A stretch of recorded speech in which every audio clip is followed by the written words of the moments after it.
I'm going to look at problem P58 from the textbook, and that problem says a dipole is centered at the origin and is composed of charged particles with charge plus 2e and minus 2e separated by a distance of 7 times 10 to the minus 10 meters along the y-axis. The positive 2e charges on the negative y-axis and the negative 2e charges on the positive y-axis. So part A says a proton is located at 3 times 10 to the minus 8, 0 meters. So that's going to be up on the y-axis. And it asks what does the force on the proton do to the dipole? And it says, hint, make a diagram. One approach is to calculate magnitudes and get directions from your diagram. So to draw a diagram, I'll say that I have a y-axis here, an x-axis, and we know that the dipole is positioned along the y-axis with the plus 2e and the minus 2e. And there's a separation s here where s is 7 times 10 to the minus 10 meters. And then there's a proton that's placed up above,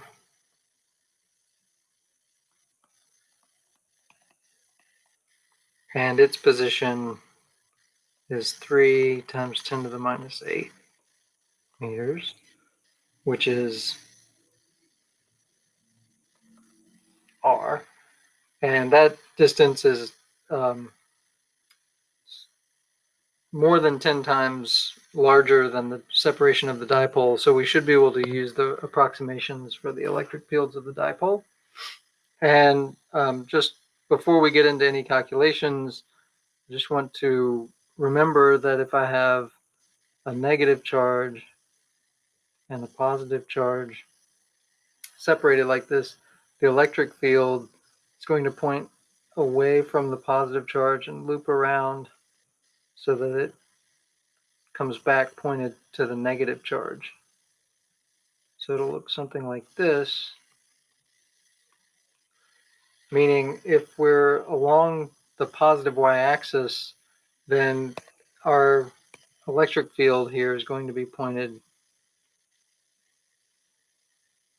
in the negative y direction. And if we were down along the negative y-axis, our electric field is going to be pointed in this direction.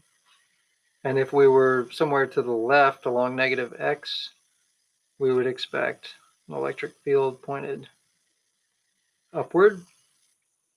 And also, if we were along the positive x, we would expect an electric field that's pointed upward. Okay, so that gives us an idea about directions. Now let's calculate the quantities. And so what we want to do is calculate a force, and a force is the test charge, in this case the proton, times an electric field. And so the test charge Q here is the charge of a proton, which is just the fundamental charge.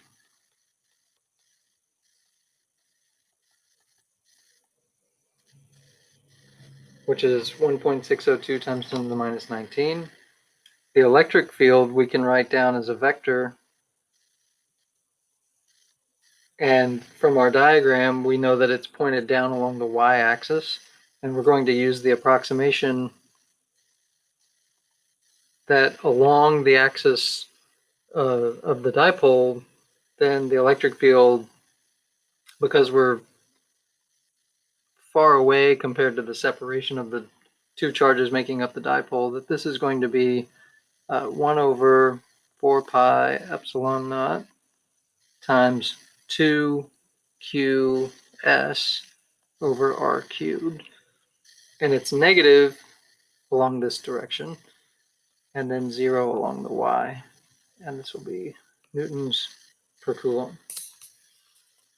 And so now I just have to multiply these two quantities together. although I need to write down what the different variables are. So I know that S is 7 times 10 to the minus 10 meters. In this case, the Q of the dipole is 2 times the fundamental charge. So I'm going to say that the dipole Q is 2E, or 2 times 1.602 times 10 to the minus 19 coulomb.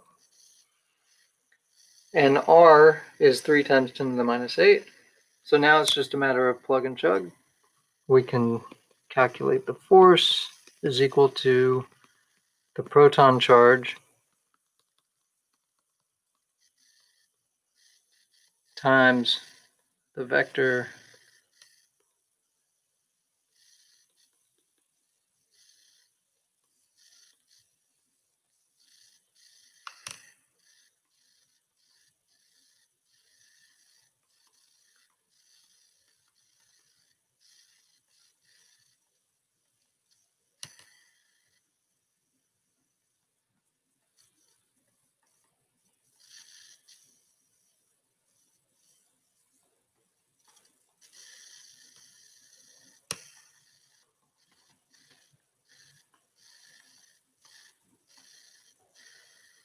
And so now we can just plug all these numbers into a calculator, and we get a force that is equal to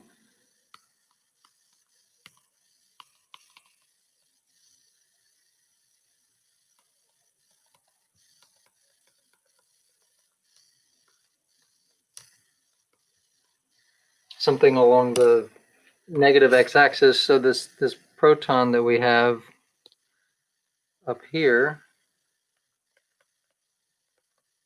is a positive charge, and it is going to see the dipole down here where we have minus 2e closest to the proton. That's going to be attracted to that dipole and be pulled in the downward direction. So for part B, we have this dipole again,